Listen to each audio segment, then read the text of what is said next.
반갑습니다. 요한일서 시간입니다. 잠깐 기도하고 시작하겠습니다. 하나님 감사합니다. 또 오늘도 우리에게 호흡을 주셔서 하나님을 알아가고 또 동행하게 하여 주심을 감사합니다. 이 시간 또 성령께서 함께 해 주셔서 말씀을 하나하나 깨달아가게 하여 주시고 그 빛 가운데 행하는 우리 되길 원합니다. 이 길을 축복하여 주소서.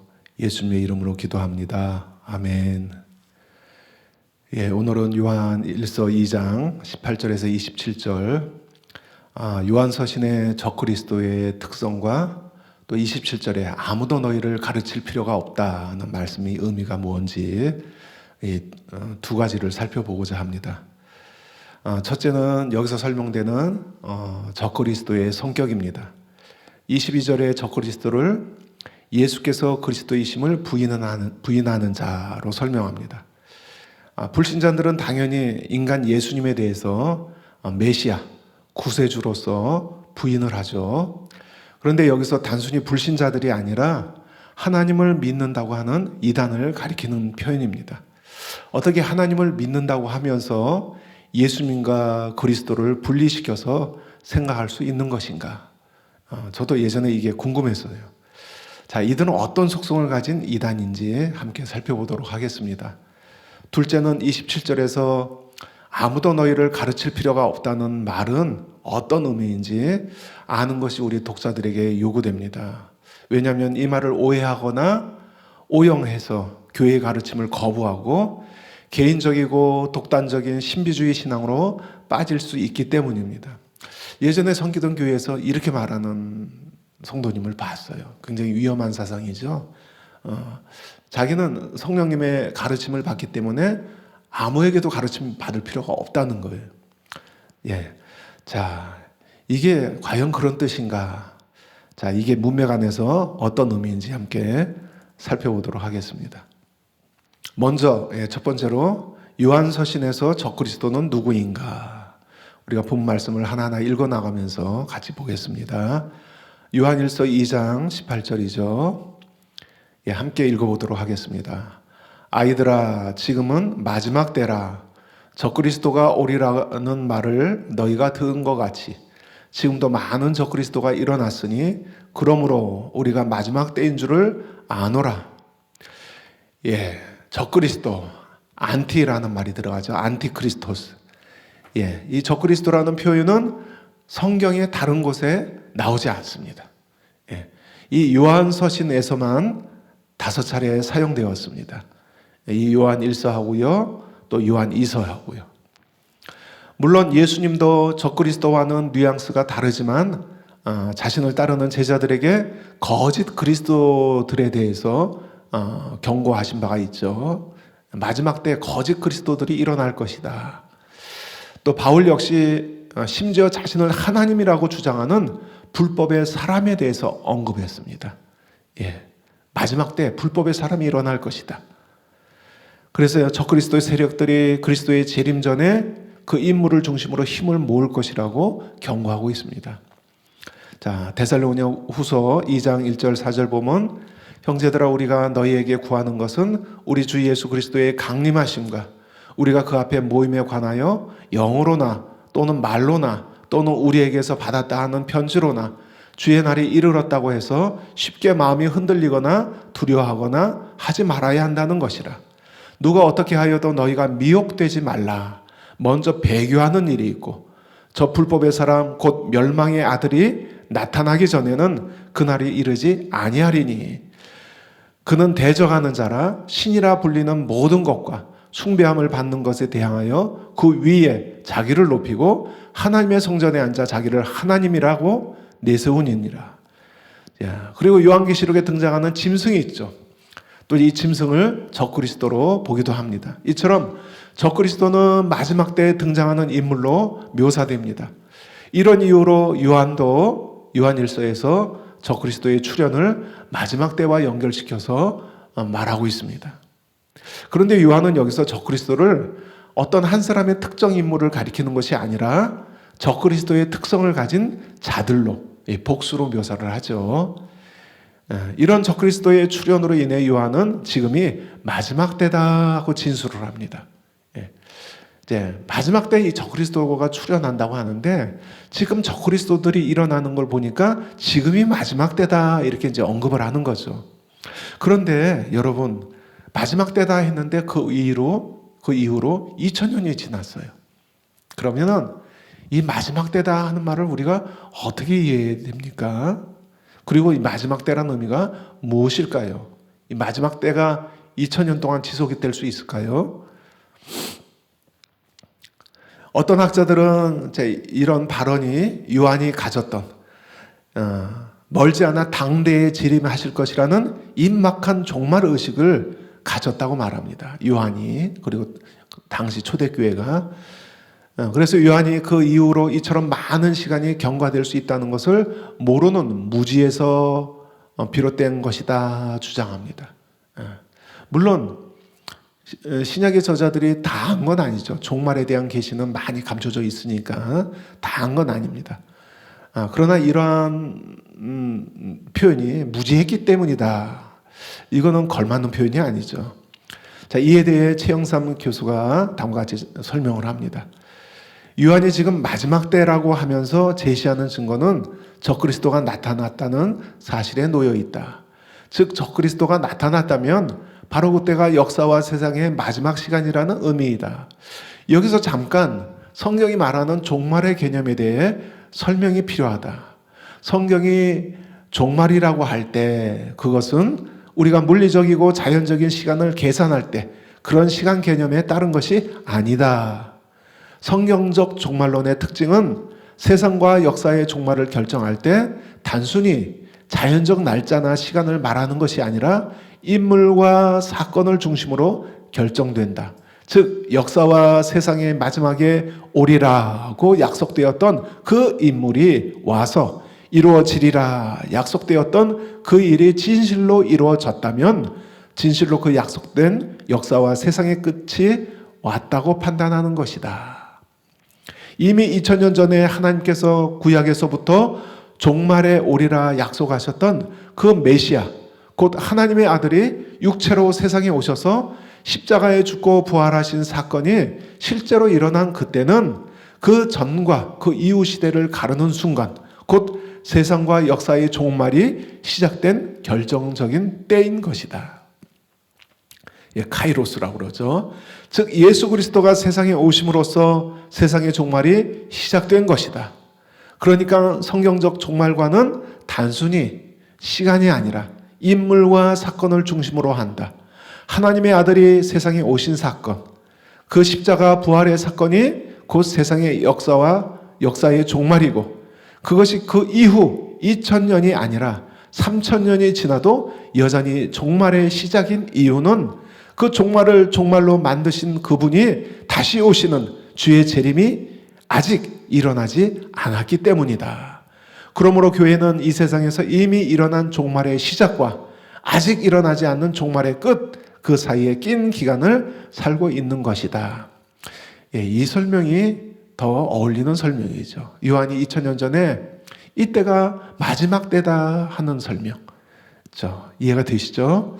사도 요한은 적그리스도의 출현을 말세의 현상으로 보았고 특히 당시 많은 적그리스도들이 일어났다고 말함으로써 당시 교회와 성도들을 미혹하는 존재가 다수였음을 보여주고 있습니다. 그렇다면 요한서신에서 당시 교회와 신자들을 미워가던 적그리스도의 특성이 무엇일까요? 당시 이 적그리스도의 특성을 가진 자들이 일어났다 했는데 그럼 요한서신에서 말하는 적그리스도의 특성이 무엇인가 살펴본다면 첫 번째로 교회와 그의 가르침으로부터 분리된 자들입니다. 이 적그리스도의 특성이요. 자, 요한일서 2장 18절, 19절 같이 한번 읽어보겠습니다. 아이들아 지금은 마지막 때라 적그리스도가 오리라고 한 말을 너희가 들은 것 같이 지금도 많은 적그리스도가 일어났으니 그러므로 우리가 마지막 때인 줄 아노라. 그들이 우리에게서 나갔으나 우리에게 속하지 아니하였나니 만일 우리에게 속하였더라면 우리와 함께 거하였으려니와 그들이 나간 것은 다 우리에게 속하지 아니함을 나타내려 함이니라. 예, 여기서 적그리스도는 교회 외부인이 아니라 교회 안에서 나온 자들입니다. 요한은 그들이 우리에게서 나갔다 말합니다. 원래 교회 공동체 일원으로 있던 자들이었다는 의미죠. 그럼에도 불구하고 요한은 이 교회를 떠나간 그들이 교회의 일원이 아니었다 말합니다. 이상하죠? 교회의 일원이었는데 우리에게 속한 자들이 아니었다 말하는 거예요.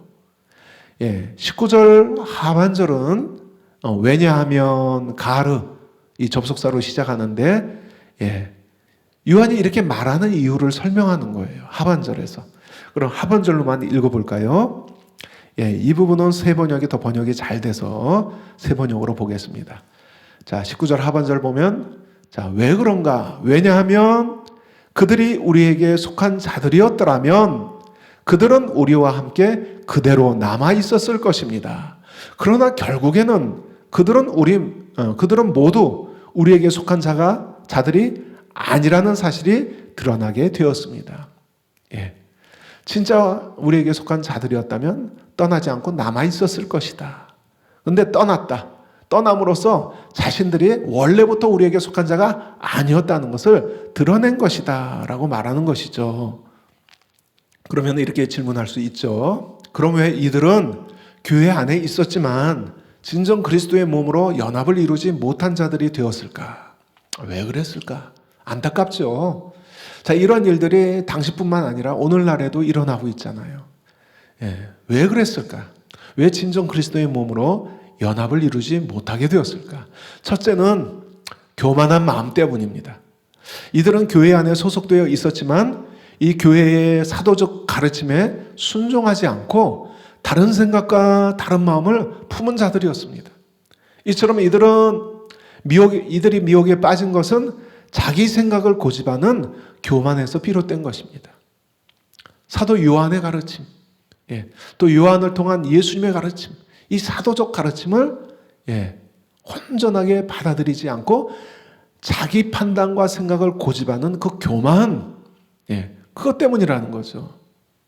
둘째는 이 첫째와 연결된 것인데 성령을 따르지 않고 미혹의 영을 따랐기 때문입니다. 교만하면 반드시 이렇게 돼요. 자, 20절부터 요한은 기름 부음을 언급합니다. 정상적인 신자들은 기름 부으심을 받고 그 기름 부으심을 통해 가르침을 받기 때문에 성령께 가르침을 받기 때문에 진리와 비진리, 즉 참과 거짓을 분별할 수 있다는 것이죠. 자기 안에 있는 기름 부으심을 통해서 성령의 조명을 통해서 뭐가 올바르고 뭐가 거짓인지 이 진리와 비진리를 분별할 수 있다는 거예요. 내재적으로 그런 특성을 정상적인 신자들은, 거듭난 신자들은 가지고 있다는 거예요. 그러나 이들은 어때요? 교회를 떠난 자들은 그런 성령을 따르지 않았다는 거죠. 그게 이제 결과로 나타난 거죠. 우리 안에 성령을 따랐다면은 진리와 참과 거짓을 구분할 수 있는데 이들은 성령을 따르지 않았기 때문에 미혹의 영에 속게 된 것입니다. 그래서 적그리스도의 그룹이 된 것이죠. 자, 요한은 이 미혹의 영에 속게 된 것을 적그리스도의 영이라고 표현합니다. 요한일서 4장 1절에서 3절 읽어보겠습니다. 사랑하는 자들아, 영을 다 믿지 말고 오직 영들이 하나님께 속하였나 분별하라. 많은 거짓 선지자가 세상에 나왔음이라. 이로써 너희가 하나님의 영을 알지니 곧 예수 그리스도께서 육체로 오신 것을 시인하는 영마다 하나님께 속한 것이요 예수를 시인하지 아니하는 영마다 하나님께 속한 것이 아니니 이것은 곧 적그리스도의 영이니라. 이게 적그리스도의 영이라는 거죠. 오리라 한 말을 너희가 들었거니와 지금 벌써 세상에 있느니라. 이처럼 이들이 교회 안에 있었지만 진정 그리스도의 몸으로 연합을 이루지 못한 자들이 된 것은 첫째, 사도의 가르침에 순복하지 않는 교만한 마음 때문이고, 둘째는 그 교만한 마음의 결과로 진리를 가르치고 분별하게 하시는 성령을 따르지 못하고 미혹의 영을 받았기 때문입니다. 사랑하는 교회 목회자로서 저는 종종 이런 현상을 목격합니다. 사랑하는 교회를 떠나간 신자들 중에 교만한 마음으로 올바른 진리에 순복하지 못하고 외부의 잘못된 가르침에 미혹되어서 떨어져 나간 경우들을 보게 됩니다. 우리 교회를 떠난 자들이 다 그렇다는 게 아니라 그 중에 어떤 자들이 그렇다는 거예요. 특히 이 종말론, 극단적인 종말론, 뭐 바코드 운운하면서 666 운운하면서 우리의 교회의 가르침을 진짜 겸손하게 받아들인다면 그렇게 미혹에 빠질 일이 없는데 안에 속해 있으면서도 이 가르침에 순복하지 못하는 교만한 마음이 있는 거예요. 알량한 자기 생각을 고집하다가 그냥 이렇게 미혹에 돼버리는 겁니다. 그래서 우리는 늘 진리 앞에 이 겸손한 마음을 잃지 않도록 하는 것이 너무나도 중요합니다. 이게 세월이 지나갈수록 더 분명해지는 것 같아요. 겸손해야 살아남는구나. 겸손해야 미혹에 빠지지 않는구나. 아무리 똑똑해도, 아무리 박학다식해도 겸손을 잃어버릴 때 너무나도 쉽게 미혹되는구나. 겸손을 잃을 때 우리는 쉽게 미혹의 영역에 의해 잘못될 수 있습니다. 지금까지 우리는 요한서신의 적그리스도의 첫 번째 특성, 그 특성은 교회와 그 가르침으로부터 분리된 자들이다라는 점을 살펴보았습니다. 그러면 두 번째는 예수님의 그리스도이심을 거부하는 자들입니다. 그 특성이요. 22절, 23절 읽겠습니다. 한 목소리 한번 읽어볼게요. 22절부터 거짓말하는 자가 누구냐? 예수께서 그리스도이심을 부인하는 자가 아니냐? 아버지와 아들을 부인하는 그가 적그리스도니 아들을 부인하는 자에게는 또한 아버지가 없으되 아들을 시인하는 자에게는 아버지도 있느니라. 우리 성도된 자는 성경의 가르침에 따라 예수님의 그리스도이심을 믿고 고백하는 자들입니다. 즉 우리 주 예수 그리스도이심을 고백합니다. 예수 그리스도이지 예수님과 그리스도가 분리되지 않습니다. 그러나 당시 적그리스도라고 불리는 자들은 예수님과 그리스도를 분리시켜서 나사렛 사람 예수가 그리스도 되신다는 사실을 부인했습니다. 이 유대적인 배경에서 그리스도는 기름 부음 받은 자로 메시아를 가리키는데 교회 안에서 이제 유대교에서 이제 교회가 생겨났잖아요. 교회 시대에 들어서는 이 용어 메시아는 하나님의 아들로서 신성을 가진 개념으로 확장이 됩니다. 그리스도가 신성을 가진 하나님의 아들 개념을 이제 포함하게 됐다는 거죠. 자, 이에 대해 캐런 잡스가 잘 설명하고 있습니다. 이렇게 설명합니다. 그러므로 복음서가 예수님이 지상에서 사용하는 동안 그분을 크리스토스, 기름 부음을 받은 자, 메시아 그런 뜻이죠. 크리스토스로 지칭할 때 그것은 예수님을 약속된 메시아로 간주하는 것으로 이해되어야 한다. 그러나 예수님의 부활과 승천으로 그리스도라는 명칭이 제2성전 시대의 유대교회에서 메시아 개념에 결코 예견되지 않았던 새롭고 전례 없는 의미가 부여되었다. 예수님은 물론 메시아심을 증명하셨으나 메시아는 예수님의 부활과 승천 사건을 통해서 하나님 자신으로 판명되셨다. 신약 성경이 기록되었을 당시 곧 그리스도인 중 다수가 이방인 신자였을 때 교회 안에서 제2성전 시대의 유대교가 이해했던 그리스도의 의미가 이전에 갖고 있던 기대를 변화 확장시킴으로써 예수님의 신성을 표현하는 뜻을 바뀌었다. 이게 무슨 얘기예요? 예수님의 부활 승천 이전에 그냥 유대교만 놓고 보면은 유대교에서 메시아는 신성을 가진 존재다 하는 게 모호한 거죠. 그게 분명히 드러나지 않았습니다. 생각하지 못했습니다. 많은 경우가 그렇게 생각하지 못했습니다.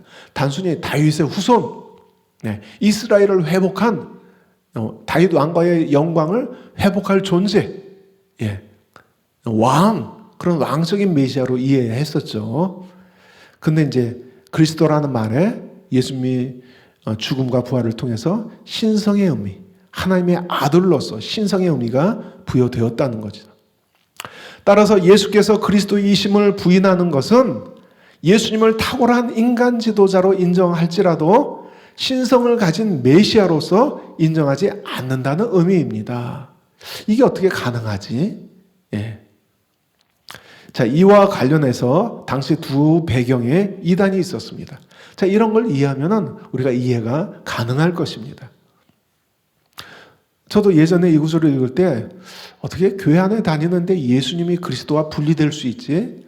이게 궁금했어요. 자, 두 가지 배경에 당시 이단이 있었는데 먼저 유대적인 배경에서 나온 에비온파입니다. 에비온파. 예. 이 에비온파는 유대계 기독교인들로 구성이 되어 있어요. 예. 유대인 그리스도인들. 예.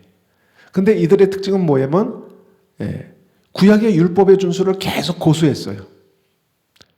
폐지되었다 했는데, 율법제도는 폐지되었다 했는데 그거에 승복하지 않고 무엇이 중요한디 하면서 율법을 버릴 수 없어. 율법이 제일 중요해. 그런 사람들이에요. 그래서 율법 준수를 고수했고 이거를 배격하는 바울의 가르침을 이 사람들이 배격했습니다. 그래서 이들은 바울 서신은 배격하고 마태복음만 받아들였습니다. 근데 이 마태복음마저도 후에 가서는 자신들이 만든 복음서로 대체해버렸습니다. 예. 이들은 예수님을 메시아로 받아들이지만 예수님의 신성을 부정합니다. 그럼 그 메시아는 뭐예요? 인간인 나사렛 사람 예수가, 갈릴리 사람 예수가 율법에 충실해서 하나님께 메시아로 인정받았다는 견해예요. 예. 인간인데, 신성을 가진 존재가 아니라 인간인데 너무 완전하게 율법에 충성하셨기 때문에, 율법 준수를 하셨기 때문에 하나님으로부터 메시아로 인정되셨다. 이건 인간 메시아지 신성을 가진 메시아가 아닌 거예요. 그러니까 진정 그리스도이심을 부인하는 결과로 나타나게 됩니다. 그러니까 예수님의 인성만을 인정하고 신성을 부인하는 파당이죠. 이 에비온파가. 유대적 배경에서 나온 파당이죠. 다음으로 헬라적 배경에서 나온 파당이 있습니다. 지난주에 설명드린 것처럼 이 케린투스파, 케린투스파는 이 케린투스파와 같은 파당들이 있었어요. 꼭 요한 1서의 배경이 이 케린투스파다, 이 한 파당만 존재한다 이렇게 말할 수는 없겠죠. 이들은 헬라 철학의 이유원론적 사상에 의거해서 영은 선하고 이 육체, 물질은 악하다 하는 이 헬라 사상을 받아들인 사람이고 이걸 신학에 접목시킨 사람들이에요. 그래서 이들 입장에서는 육체는 악한데, 그리고 육체는 뭐죠? 불완전한 건데 육체를 가지고 있는 나사렛 예수와 신성을 가진 그리스도를 분리하게 되는 거죠. 그래서 육체를 가진 나사렛 예수와 인성을 가진 나사렛 예수와 신성을 가진 그리스도를 분리시켜 봅니다. 서로 다른 존재로 봅니다. 당시 교회와 신자가 직면하고 있던 미혹이었습니다. 이런 배경들이요. 그러면은 어떻게 예수님을 그리스도와 분리시킬 수 있지라는 것을 이해할 수 있죠. 당시 이러한 이단들은 자신들은 하나님을 믿고 따르는 신자로서 정체성을 갖고 있었어요. 이들이, 적그리스도라고 하는 이들이. 그러니까 쉽게 얘기해서 하나님을 믿는 자들이었어요. 본인들은 그렇게 생각했어요. 자신들이 하나님을 안다고 확신하는 자들이었습니다. 그런데 요한은 뭐래요? 예수님을 그리스도로서 부인하는 것은 하나님을 부인하는 것이다 선언합니다. 우리가 읽었지만 22절 다시 읽는다면, 요한일서 2장 22절을 다시 읽는다면 거짓말하는 자가 누구냐? 거짓말쟁이라는 거죠. 예수께서 그리스도이심을 부인하는 자가 아니냐? 근데 예수님이 그리스도이심을 부인하는 걸 또 뭐라고 말해요? 아버지와 아들을 부인하는 거가 적그리스도니. 그렇다면 왜 예수님의 그리스도이심을 부인하는 것이 아버지와 아들 모두를 부정하는 것일까요? 왜 그렇게 될까요? 이 사람들은 스스로 아버지, 하나님을 믿는 자들이라고 하는데, 요한의 설명에 의하면은 예수님을 그리스도이심을 부정하는 게 왜 아버지도 부정하는 것이 될까요? 사도 요한에 의하면 예수님을 믿지 않으면서 하나님과 함께 할 수 없는 이유는 예수님께서, 이 요한이 그의 복음서에서 썼잖아요. 기록했잖아요. 예수님께서 스스로 내가 곧 길이요 진리요 생명이니 나로 말미암지 않고는 아버지께로 올 자가 없느니라 친히 말씀하셨기 때문이죠. 그렇기 때문에 단지 한 분 하나님을 믿는 것이 구원을 얻는 믿음의 전부가 아니라는 것을 알 수 있습니다. 나 하나님 믿어. 그거로 구원받을 수 없다는 거예요. 지금도 많은 유대교인들이 우리는 하나님 엘로힘 야훼를 믿습니다. 구원받을 수 있나요? 아니 되죠. 그래서 하나님을 믿는다고 그 믿음이 구원의 전부가 아니라 예수님을 믿어야 된다는 거죠. 따라서 성자 없이 성부를 알 수 없으며 이것을 부인하는 사람들은 하나님이란 단어를 사용할지 몰라도 그분을 진짜 알 수 없는 것입니다. 자, 이에 대해서 최영삼 교수님은 다음과 같이 설명합니다. 왜 아들을 부인하는 것이 아버지를 부인하는 것이 되는가? 요한일서에서 5장 19절에 이 세상은 악한 자 아래 놓여 있으며 라는 말씀과 함께 요한일서를 이해하는 가장 중요한 열쇠는 4장 9절, 10절, 14절에서 하나님 아버지께서 그 아들을 세상의 속죄제물로 구주로 보내셨다는 사실입니다. 이게 요한일서의 열쇠라는 거죠. 하나님 아버지께서 그 아들을 세상의 속죄제물로 구주로 보내셨다는 사실. 그러면 하나님은 누구예요? 하나님은 어떤 분이에요? 그 아들을 세상에 보내신 아버지입니다. 그래서 하나님이 여기서 드러나는 하나님의 가장 뚜렷한 특징은 뭐예요? 사랑이에요. 하나님은 사랑이시라. 그 아들을 세상에 보내신 아버지이기 때문에 그렇습니다. 그래서 요한서신에서 사랑은 아버지를 대표하는 고유 명사와 같은 역할을 합니다. 그러면 아들은 누구신가? 그 아버지가 우리를 살리려고 보내신 속죄 제물이요 생명의 말씀이십니다. 태초에 생명의 말씀이 계시니라. 우리는 그의 생명의 말씀을 통해서 죄사함 받고 영원한 생명을 얻기 때문입니다. 그렇죠. 그래서 아들을 통하지 않고는 진짜 아버지를 알 수 없는 거예요. 아버지가 그 아들을 보내셨기 때문에 아버지가 자신을 계시하시기 위해서 아들을 보내셨기 때문에 그리고 아버지가 우리를 구원하시기 위해서 아들을 보내신 사랑의 아버지이기 때문에 진짜 아들을 통하지 않고는 아버지를 이해할 수 없다는 거예요. 알 수 없다는 거예요. 그리고 구원도 받을 수 없다는 거예요. 그래서 아들을 부인하는 자는 아버지도 부인하는 자가 되는 것입니다. 예수께서 그리스도이심을 부인하는 자는 하나님을 결국 부인하는 자예요. 자기 마음대로 하나님 내 아버지라고 부를지라도 그것은 진짜 하나님과 상관없는 고백이 된다는 거예요. 따라서 참된 신자들은 예수님의 그리스도 되심을 믿고 고백하는 사람들이죠. 반면에 예수님의 메시아적 정체성을 부인하는 자들은 그들이 적그리스도 편에 서 있다는 걸 스스로 공인하는 셈이죠.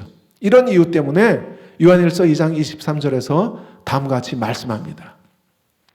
아들을 부인하는 자에게는 또한 아버지가 없으되 아들을 신뢰하는 자에게는 아버지도 있느니라. 이제 이 말씀이 이해가 되시죠? 마지막 세 번째 요한 서신의 적그리스도의 특징은 무엇인가? 앞에서는 뭐였죠? 예수께서 그리스도이심을 부인하는 자. 두 번째가 그거였죠. 세 번째는 예수님이 육체로 오신 것을 부인하는 자들입니다. 이게 앞에서 그리스도이심을 부인하는 것과 같이 연관되는 것이죠. 예수님의 육체로 오신 것을 부인하는 자들이다. 요한일서 4장 2절 3절을 읽어보겠습니다. 같이 한번 읽어볼까요? 시작. 이로써 너희가 하나님의 영을 알지니 곧 예수 그리스도께서 육체로 오신 것을 시인하는 영마다 하나님께 속한 것이요 예수를 시인하지 아니하는 영마다 하나님께 속한 것이 아니니 이는 적그리스도의 영이라. 오리라 한 말은 너희가 들었거니와 지금 벌써 세상에 있느니라. 요한 2서 7절 똑같아요. 같은 내용이죠. 미혹하는 자가 세상에 많이 나왔나니 이는 예수 그리스도께서 육체로 오심을 부인하는 자라. 이러한 자가 미혹하는 자요 적그리스도니. 예. 요한이 문제 삼고 있는 거짓말은, 이 미혹은 예수님의 인간적인 생명과 인간적인 죽음 안에 드러나는 신성을 인정하기를 거부하는 것과, 또 케런투스파가 주장하는 것처럼 그리스도가 임시로 내주하고 있는 인간 예수님, 그리고 그리스도, 신성을 가진 그리스도 사이를 떼어놓으려는 시도죠. 이런 거짓말의 정체가. 그래서 예수님이 그리스도이심을 부인하는 것은, 앞에서 말한 것처럼 그리스도이심을 부인하는 것은 그가 하나님의 아들이심을 부인하는 것이고, 또 그가 육체로 오신 인간이 되신 하나님이라는 것을 부인하는 거예요. 자, 이와 같은 거부는 치명적인 것인데, 왜냐하면 육체로 오신 아들이신 그리스도 안에서만 영생을 얻을 수 있기 때문입니다. 성경의 위대한 진리가 뭐예요? 예수님께서 그리스도시라는 것, 즉 죄를 위해 죽으로 육신을 입고 오신 하나님의 아들이시라는 것입니다. 이게 위대한 진리죠. 성경의 핵심 진리죠. 사도 요한의 대적이라는 것을 공언한 케린투스는 예수님께서 그리스도이심을 부인했는데, 그는 예수와 그리스도가 별개로 두 존재로 단지 예수님의 세례 때부터 십자가에 죽기까지 동안만 그 둘이 하나로 연합해 있었던 것이고, 십자가에서 죽으실 때 그리스도께서 예수님을 떠났다고 가르침으로써 예수님은 잠시 동안 신적인 능력을 부여받은 인간에 불과했다는 것이죠. 지난주에 설명했던 것처럼. 그래서 스테빈 스말리는 이에 대해서 이렇게 설명을 합니다. 그들이 예수님의 본성이 그리스도이심을 거부한다고 말하는 것이 무엇을 의미하는가? 그 구문의 부정어는, 헬라어 구문의 부정어는 문자적으로 예수는 그리스도가 아니다. 직역하면 이렇게 돼요. 그리스도이심을 부인한다는 게, 한글 개역개정을 이렇게 번역을 했는데, 그냥 직역하면 그들이 말하는 게 뭐예요? 예수는 그리스도가 아니다. 이거예요. 이단들은 예수는 그리스도가 아니다라고 말하는 것입니다. 이 사람들은 예수님의 그리스도됨을 거절함으로써 어떤 의미에서 성육신, 육체로 오신 것을 거부한다고 말하는 것이다. 이런 해석은 케린투스의 관점을 살펴봄으로써 뒷받침될 수 있다. 자, 22절에서 있다 했다가 있습니다 했다가, 죄송합니다. 제가 교환을 빨리 이렇게 급히 내놓느라고 오자가 좀 있습니다. 양해 부탁드리겠습니다. 자, 22절에서 요한이 예수님께서 그리스도이심을 부인하는 사람이 바로 거짓말쟁이라고 말할 때, 그는 예수님의 그리스도의 참된 사람됨을 거절하거나 혹은 그분의 인성과 신성의 본성이 단일체로 이룬다는 것을 거부하는 이교도였다가 도케티즘 이단이 된 사람들에 관해 언급하고 있는 것일 수 있다. 도케티즘이 뭐냐면 가연설이죠. 그러니까 케런토스가 이 일파예요. 가연설의 일파예요. 가연설이 뭐냐면, 헬라 사상에 의하면은 신은 불멸성을 가진 존재예요. 근데 불멸성을 가진 존재가 어떻게 죽을 수 있어요?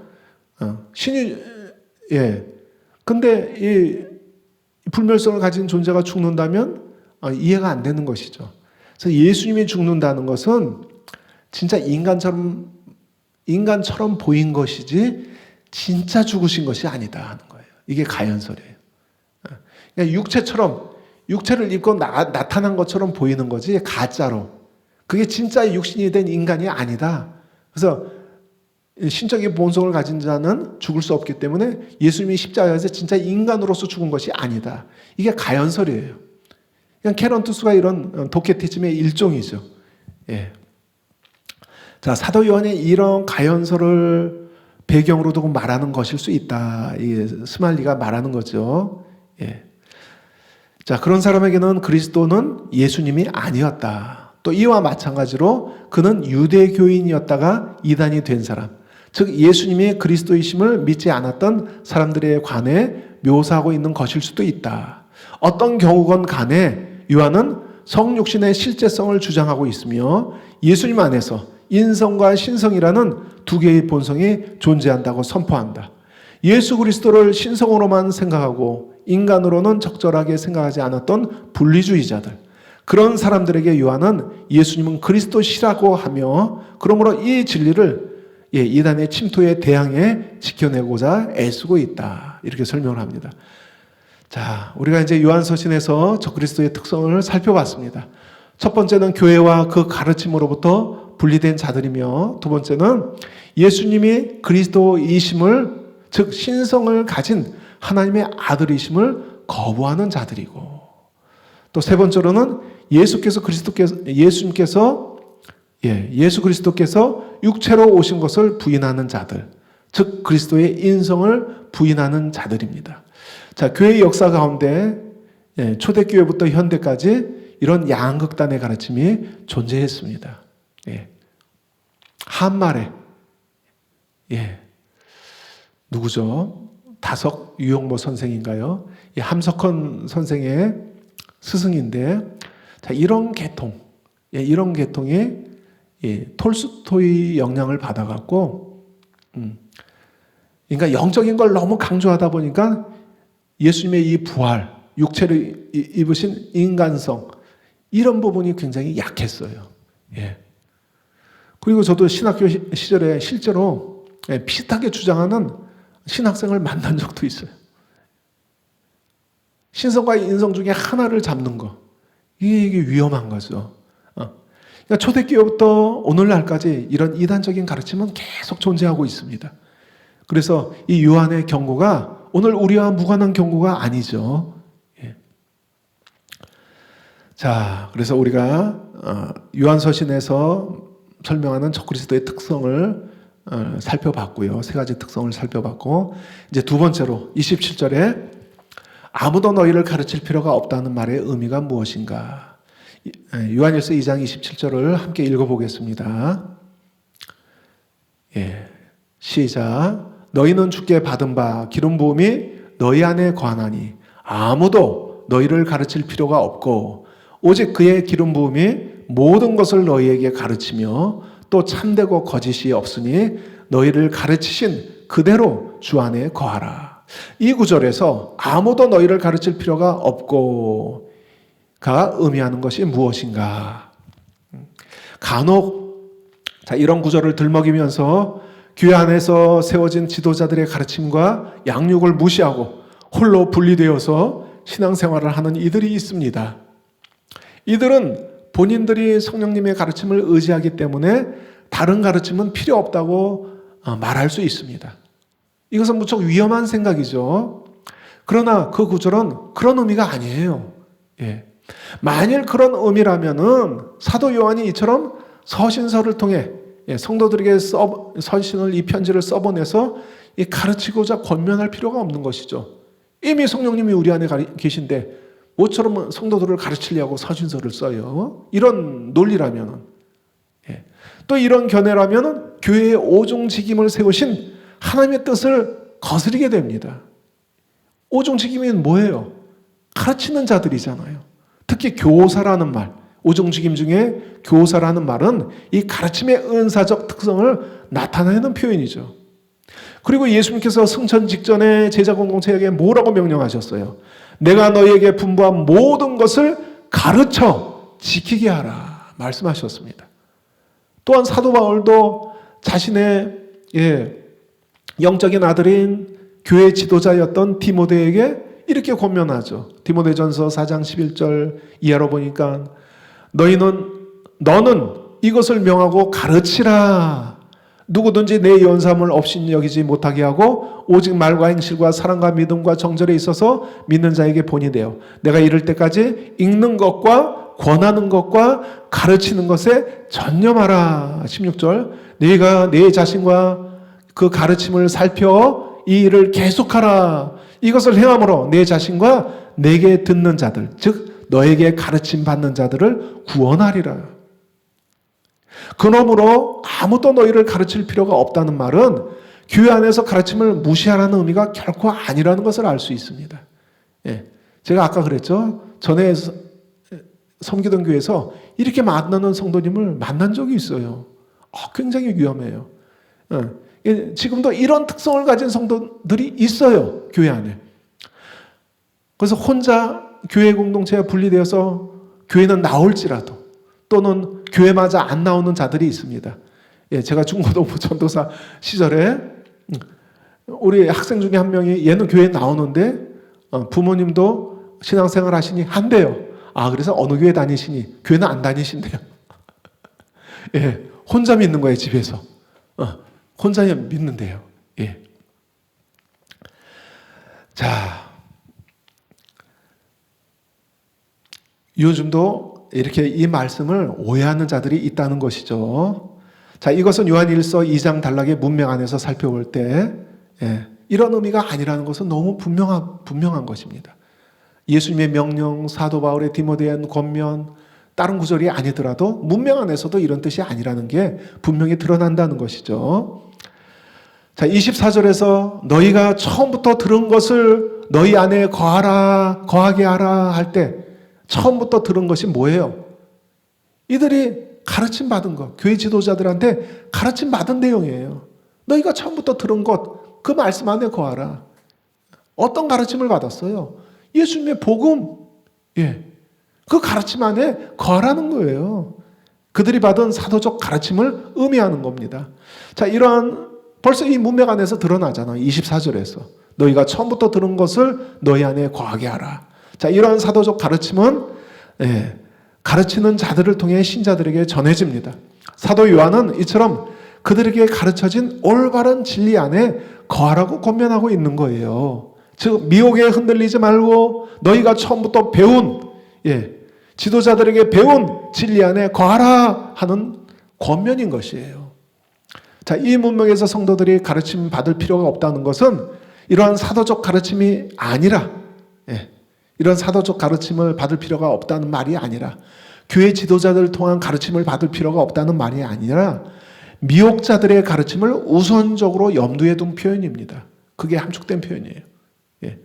분명히 성경 전체에서 가르치라고 하는데 그리고 이 문맥 안에서도 그 가르침 안에 거하라고 하는데 가르침 받을 필요가 없다? 그런 뜻이 아니죠. 종종 일부 성도들이 오해하는 것처럼 벌써 문맥 안에서 분명히 드러나잖아요. 그래서 여기서 그런 뜻이 아니라 미혹자들의 가르침을 우선적으로 염두에 둔 표현이라는 거예요. 그들은 처음부터 배운 진리가 아니라 적그리스도, 즉 미혹자들의 새로운 진리처럼 퍼뜨리는 가르침을 염두에 두고 말하고 있는 거예요. 여기서 요한은 신자 안에 거하시는 성령의 조명으로 무엇이 진리이고 비진리인지 분별할 수 있다는 것입니다. 성령께서 우리를 가르치시기 때문에 사도들이 예수님과 성령의 계시로 받은 진리를 처음부터 들은 그 진리를 동일하게 성령께서 확정해 주시기 때문에 처음부터 배운 진리 안에 거하라는 거예요. 이것 말고 너희가 이렇게 또 누군가에 가서 가르침을 받을 필요가 없다는 거예요. 이게 핵심 진리고 이미 분명히 드러난 진리이기 때문에 그 미혹자들의 가르침 그런 걸 필요로 하지 않는다는 거예요. 우선적인 문맥 안에서 우선적인 강조점이 이거라는 것입니다. 자, 그래서 27절 하반절에 너희를 가르치신 그대로 주 안에 거하라. 성령께서 너희를 가르치신 그대로 주 안에 거하라 권면하죠. 이것은 24절에서 너희는 처음부터 들은 것을 너희 안에 거하게 하라. 똑같은 동사를 사용해서 하는 말씀과 연결된 거예요. 성령께서 너에게 가르치신 그대로 주 안에 거하라 하는 것과 너희가 처음부터 들은 것을 너희 안에 거하게 하라 하는 게 연관성이 있다는 거죠. 자, 이에 대해서 데이비드 잭맨은 이렇게 설명합니다. 아무도 너희를 가르칠 필요가 없다는 요한의 말을 이해할 수 있다. 여기서 그가 뜻하고자 하는 바는 성령님이 신자 한 사람 한 사람을 가르치는 거룩한 교사이시기 때문에 다른 어떤 은밀한 지식도 어떤 은밀한 지식도 필요 없다는 것이다. 사실 그들은 자신들에게 그 지식을 전수해 줄 영지주의 분파의 지도자들을 필요로 하고 있었다. 그러나 그런 지식도 그것을 전수해 줄 지도자도 필요 없다는 것이 바로 요한의 말이다. 성령님이 바로 사도들의 증거, 신약 성경의 저자이시며 그 증거야말로 그분의 가장 위대한 교육의 도구라고 할 수 있다.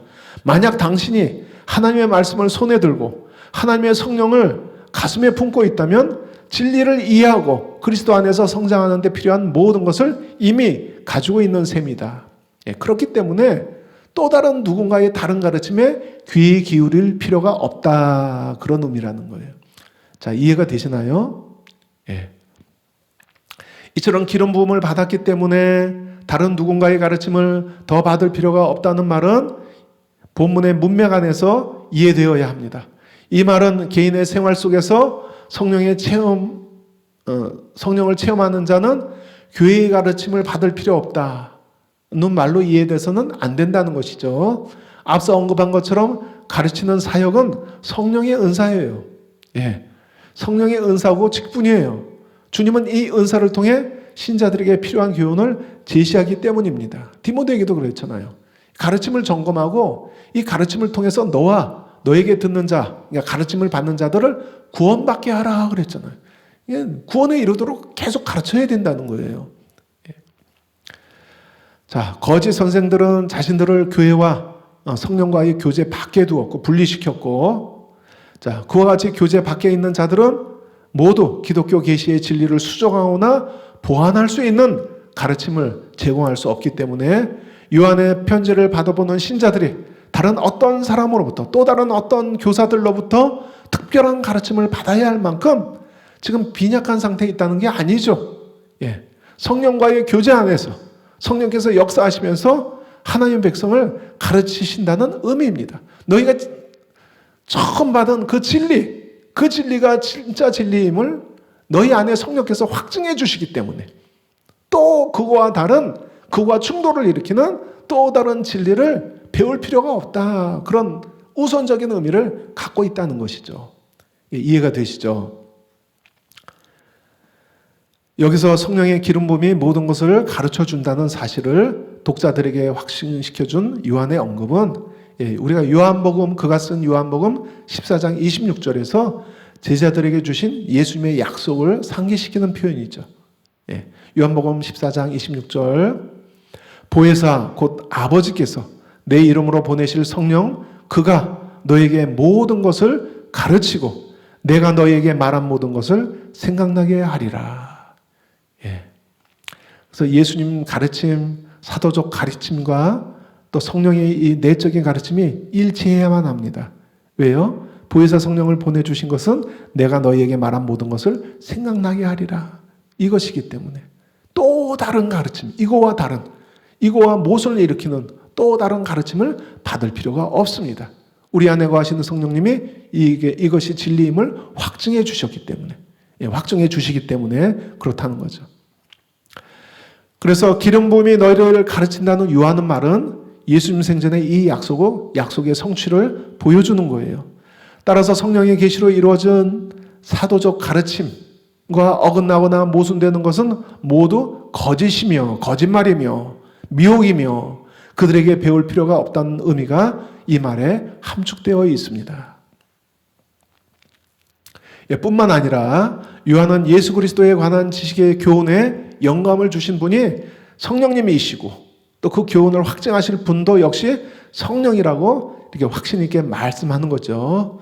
캐런 접수는 이것은 에레미야 31장 33절에 새 언약의 약속을 암시하는 듯하다. 이 27절이 새 언약의 약속을 암시하는 듯 하는데, 그 본문에서 에레미야 새 언약 본문에서 하나님은 자신의 법을 새 언약 백성의 마음과 지성 속에 두시겠다고 약속하시며, 또 에스겔의 새 언약 본문에 보면 그게 하나님의 영을 그 안에 두시는 것으로 설명이 되죠. 새 언약이. 자, 그렇게 되면 그들은 다시는 배울 필요가 없을 것이다 라고 설명합니다. 에레미야 보면 그들은 다시 각기 이웃과 형제를 가리켜 여호와를 알라 하지 아니하리니. 물론 이거는 이제 종말의 완전한 성취를 앞두고 있고 또 현재적으로 경험하는 거죠. 우리 안에 하나님의 영이 거하시고 하나님의 말씀이 우리 안에 거하며 계속 가르침을 받는 거. 그래서 새 언약 구약의 본문을 배경으로 두고 있다. 뭐 가르침 받을 필요 없다. 또 우리 안에 하나님의 영을 두셨다. 하나님의 말씀을 두셨다 하는 이런 표현들을, 그래서 따라서 기름 부음이 우리 안에 우리를 가르치신다는 말씀은 꼭 이단이 아니더라도 기성교회의 가르침에도 적용할 수 있습니다. 이게 또 새 언약의 특징이기 때문에 우리 안에 성령께서 이단적인 가르침을 분별하도록 도우실 뿐만 아니라 정통교회 안에서도 비성경적인 잘못된 가르침을 분별하도록 도우시기 때문입니다. 이제 우리가 결론으로 들어가겠습니다. 오늘날도 그리스도의 몸으로서 연합을 이루지 못하고 분리되어서 미혹에 빠지는 자들이 있습니다. 왜 이런 불행한 현상이 일어나는가? 왜 이런 비극적인 일이 일어나는가? 가끔씩, 자주는 아니지만 그런 성도를 볼 때 마음이 아파요. 그 종말이 어떻게 될까? 마음이 아프죠. 자, 왜 이런 불행한 일이 일어나는가? 앞서 살펴본 것처럼, 앞에서 설명한 것처럼 첫째, 교만한 마음 때문입니다. 교회의 지도에 순종하지 않고 어설프게 알고 있는 자신의 지식과 판단을 고집하는 그 교만한 마음. 이처럼 미혹에 빠지는 것은 자기 생각을 고집하는 교만에서 비롯된 것입니다.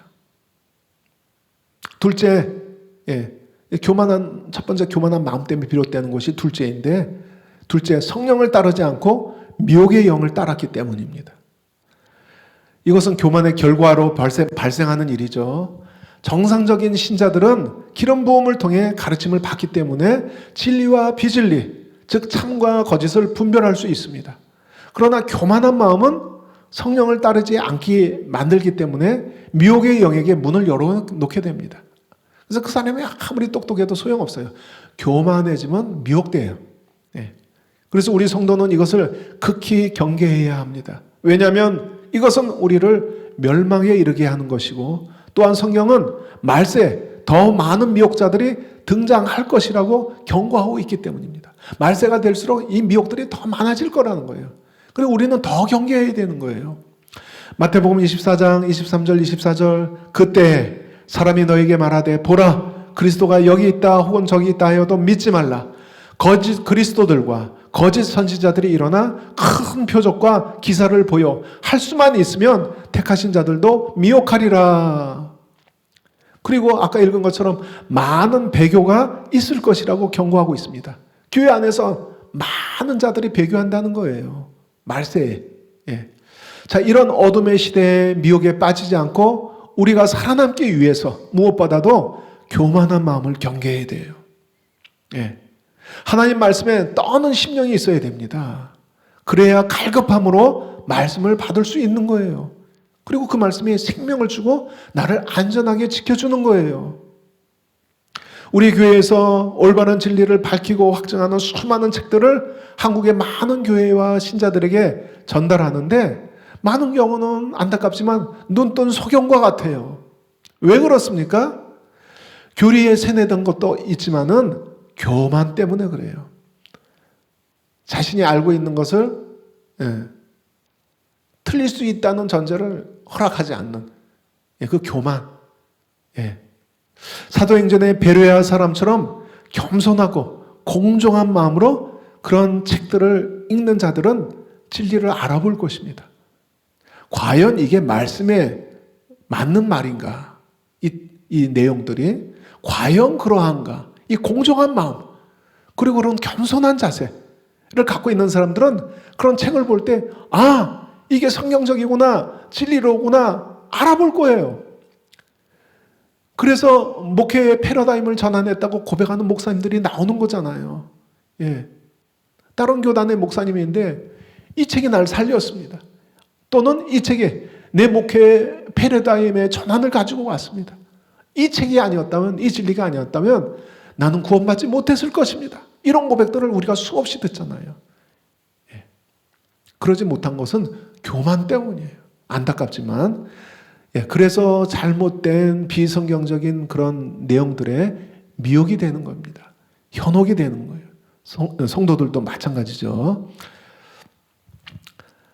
그래서 베레아 사람처럼 겸손하고 공정한 마음으로 읽고 그 말씀 앞에 떠는 심령, 그 낮아진 마음이 절대적으로 우리에게 요구됩니다. 또한 우리는 진리에 창념하면서 동시에 성령님의 가르침을 의지해야 합니다. 기름 부심이 너를 가르칠 것이다 말씀하시잖아요. 요한일서 4장 아까 1절 읽었지만 사랑하는 자들아 영을 다 믿지 말고 오직 영들이 하나님께 속하였나 분별하라. 많은 거짓 선지자가 세상에 나왔습니다. 분별하라고 말씀하는데 이런 분별이 어디서 나옵니까? 사도 요한은 기름 부음이 우리를 가르친다고 말씀합니다. 기름 부음이 우리를 가르친다는 말씀은 앞서 언급한 것처럼 꼭 이단이 아니더라도 기성교회의 가르침에도 적용될 수 있습니다. 우리 안에 성령께서 이단적인 가르침을 분별하도록 도우실 뿐만 아니라 정통교회 안에서도 비성경적인 잘못된 가르침을 분별하도록 도우십니다. 어떤 가르침이 있어요. 성경 구절을 근거해서 가르쳐지기는 한데 왠지 마음에 동의가 안 되는 경우가 있습니다. 성경 구절들을 다 여기저기 연결시켜서 막 설명하고 있는데 왠지 마음에 동의가 안 돼요. 마음에 부대끼는 경우가 있습니다. 분명하게 설명은 못하겠지만 이건 아닌 것 같은데 하는 경우가 있습니다. 이처럼 성령의 분별을 받기 위해 우리는 더욱 성령에 능통한 자가 되어야 합니다. 그러면 더 명확하게 인도받을 수 있습니다. 우리 안에 성령이 내주하시고 가르치시는데요. 우리가 성경을 더 깊이 알고 이해하는 만큼 더 명확하게 더 깊이 인도받을 수 있다는 거예요. 그래서 우리는 말씀에 더 창념해야 됩니다. 그리고 우리 사랑하는 교회와 같이 성경적으로 올바르게 가르치는 가르침들을 소화하면 이러한 분별력은 더 명확해지고 분명해질 것입니다. 그래서 우리가 이 진리 가운데 행하면서 성령을 따라 행하면서 결국 모두가 이기는 자가 되기를 바랍니다. 기도하고 마치겠습니다. 하나님, 오늘날도 이 적그리스도의 특성을 가진 자들이 있습니다. 이들은 교회에서 분리된 자들이고 교만한 자들입니다. 성령 대신 미혹의 영을 따르는 자들입니다. 하나님, 우리는 성령을 따르기로 결단합니다. 겸손히 하나님 말씀에 무릎 꿇고 교회의 지도에 또 교회의 가르침에 올바른 가르침에 순종하며 베레아 사람처럼 겸손하고 공정한 마음으로 말씀을 분별하면서 또 우리 안에 계시는 성령님의 기름 부으심을 통해서 분별하면서 겸손하게 성령을 따르는 자 되기로 결단합니다. 하나님, 그리하여 끝까지 이기는 자 될 수 있도록 역사하여 주시고 인도하여 주소서. 우리 안에 성령의 인도하심이 확장되게 하여 주소서. 우리 안에 내적인 빛이 더 강하게 충만하게 비춰지게 하여 주소서. 예수님의 이름으로 간절히 기도합니다. 아멘.